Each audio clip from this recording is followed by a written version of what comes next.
Sir, நீங்கள் finance by uncle தானே? ஆமாம்ப்பா.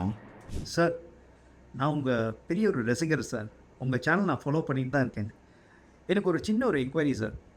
இந்த காலத்தில் இளைஞர்களுக்கு நீங்கள் என்ன அட்வைஸ் கொடுப்பீங்க? இப்போ அட்வைஸ் பண்ணுற அளவுக்குலாம் நான் பெரிய ஆள் இல்லைப்பா. பட் ஒன்று வந்து I want you to take care of in your life.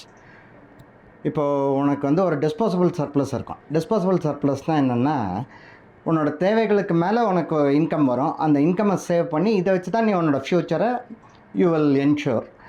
அந்த டிஸ்போசபிள் சர்ப்ளஸை எல்லோரும் என்ன பண்ணிடுறாங்க, எது நல்ல ரிட்டர்ன் தரும்னு அதில் பார்த்து போட்டுடுறாங்க. அது அப்படி பண்ணக்கூடாது. ஒரு சின்ன எக்ஸாம்பிள், ஒரு கதையை சொல்லி உனக்கு நான் எக்ஸ்பிளைன் பண்ணுறேன்.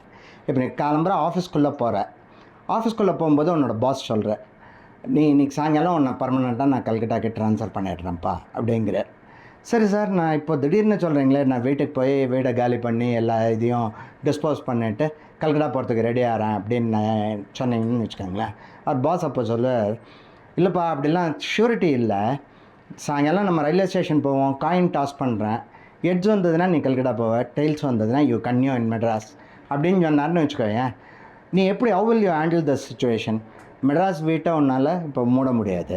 பட் கல்கட்டா போயிட்டியானா இந்த வீட்டுக்கு வாடகை கொடுத்துட்டுன்னு இருக்க முடியாது. Who will take care of this house in Madras?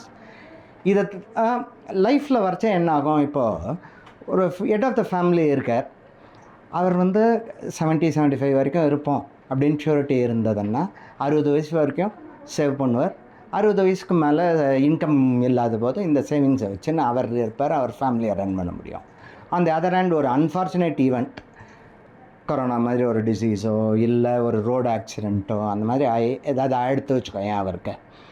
அப்போ he has to take care of his family when he is not there. அதுக்கு இன்சூரன்ஸ். ஸோ உன்னோட இந்த லிமிட்டட் டிஸ்போசபிள் சர்ப்ளஸை நீ என்ன பண்ணோம், 2 கான்ட்ரடிக்டரி சுச்சுவேஷன். ஒன்று தான் நடக்கும். ஒன்று நீ மெட்ராஸில் கன்னியம் பண்ண போகிற, இல்லை கல்கட்டா போக போகிற. இந்த 2 கான்ட்ரடிக்டரி சுச்சுவேஷனுக்கும் நீ ஒரு போர்ஷன் பிரித்து வச்சு பண்ணோம். அதாவது savings till you live up to 60, இல்லை insurance assuming that you might be remove from the scene at early age. இதை தான் நீ ப்ராக்டிஸ் பண்ணணும். இதுதான் முக்கியம் லைஃப்பில். பார்த்துக்கோப்பா. Okay sir, okay sir. என்னப்பா இப்போவே கண்ணை கட்டுறதா? இன்னொரு காம்ப்ளிகேஷன் இருக்குது. அது நம்ம காஃபி சாப்பிடுவோம். காஃபி சாப்பிட்டு நீ தெளிஞ்சதுக்கப்புறம் தெளிய வச்சு அதை அடிக்கிற அவட்ட. இப்போ வரியா? வா பார்க்க. தேங்க்யூ. உட்கார்ப்பா, ரிலாக்ஸாக பேசுவோம். உட்கார். என்னப்பா இப்போ அந்த 2 காம்ப்ளிகேஷன் புரிஞ்சுட்டா வேறு ஒரு கூகுளே ஆட் பண்ணிட்டோமா அதில்? இப்போ நீ நம்ம அந்த கல்கட்டா ரயில்வே ஸ்டேஷன் எக்ஸாம்பிள் எடுத்தனோம் இல்லையா? அதில் இன்னொன்று சொல்கிறேன். உனக்கு கல்கட்டா போனோன்னு சொல்லிட்டாங்க. பட் அப்புறம் சொல்கிறாங்க ட்ரெயின் வந்து கல்கட்டாலேருந்து வர ட்ரெயினே ஆந்திராவில் ஃப்ளட்ஸு சார், எப்போ வரும்னு தெரியாது, அது வந்ததுக்கப்புறம் எப்போ திருப்பி கல்கட்டா போகும்னு தெரியாது, அது வரைக்கும் நீங்கள் ரயில்வே ஸ்டேஷனில் தான் இருக்கணும் அப்படிங்கிறாங்க. இப்போ உனக்கு என்ன ஆகுது? ரயில்வே ஸ்டேஷனில் செலவு பண்ணோம், திரும்பி வந்து ட்ரெயின் வருமா, நம்ம கல்கட்டா போவோமா, இல்லை திருப்பி நம்ம வீட்டுக்கு போக வேண்டி வருமானு தெரியாது. இது வந்து லைஃப்பில் என்ன ரிலேஷன்னு கேட்டிங்கன்னா கிரிட்டிக்கல் இல்னஸ். சம்டைம்ஸ் என்ன ஆகும், ஹெட் ஆஃப் த ஃபேமிலிக்கு வந்து ஏர்னிங் மெம்பருக்கு சம் கிரிட்டிக்கல் இல்னஸ் வந்துடும். அப்போ என்ன ஆகும், தாங்க சேர்த்து வச்ச பணத்தை இந்த கிரிட்டிக்கல் இல்னஸில் ஹாஸ்பிட்டலில் செலவழிச்சிடுவாங்க. ஃபேமிலிக்கு இருக்காது. அதுக்கும் you will have to take a cover. அந்த கவருக்கு மெடிக்கல் இன்சூரன்ஸ் பேர். ஒன்று நீ 75-80 வரைக்கும் இருப்பேன்னு வச்சுட்டு சேவிங்ஸ் பண்ணணும்.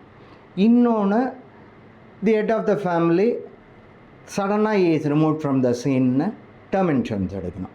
மூணாவது வந்து ஏதாவது ஒரு கிரிட்டிக்கல் இல்னஸ் இங்கேயும் இல்லாமல் அங்கேயும் இல்லாமல் இப்படி வெளில வருவோமா அப்படி வெளில வருவோமான்னு தெரியாமல் எல்லா பணத்தையும் விரயம் பண்ணுற மாதிரி மாட்டிக்கூடாதுன்னு மெடிக்கல் பாலிசி எடுக்கணும். இந்த 3 தான் will give you complete protection. புரிஞ்சுதாப்பா? இந்த 3 நீ பண்ணிக்கோ உன்னோட டிஸ்போசபிள் சர்ப்ளஸ்லேருந்து. கஷ்டம்தான், அது எப்படின்னு நம்ம போக போகப்பா.